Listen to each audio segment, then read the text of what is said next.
When John Maxwell was here in 2014, he said to our inner circle audience, he said, if I could have dinner with you tonight, if I could have dinner with you tonight, everybody's like, who's he going to invite for dinner tonight? Well, that's me, right? He said, I'll predict your future success. People like that, like, this is going to be a boring presentation. He said, when we have dinner tonight together, I'm going to ask you about your daily agenda. Your daily agenda will determine your future success. Man, those arms came uncrossed and those pens started hitting the paper. And he said, you imagine you have a tree. Doesn't matter the size, big or small. And you go out and you give that tree 5 chops a day.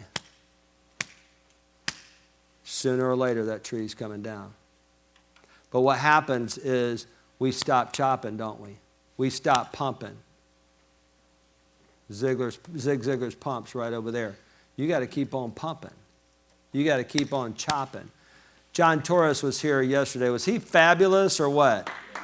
Unbelievable human being. Where does it all come from? The man that he is, right? And he reminded me, my early mentor was here one time, and he has a graph. It came from a book by Everett Rogers. Rick, you remember the name of that book? It was like Diffusions of Innovation or something. It wasn't a very catchy title, right? Okay, but there was a study of when people give up. When people give up, he had this graph. They're excited, and then it wanes a little bit, then it goes up a little bit more. And when things actually happen, or right after, they start to give up.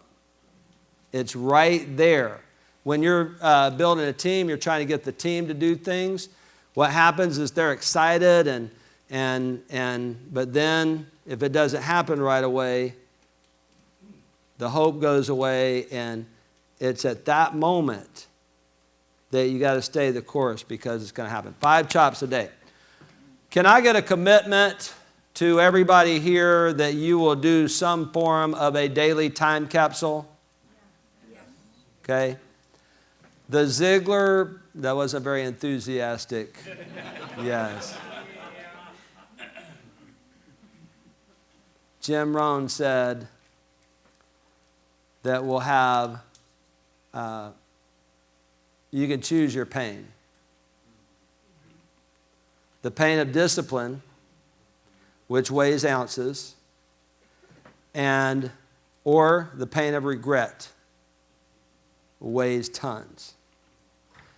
One of these days you'll say, I wish I had, or I'm glad I did.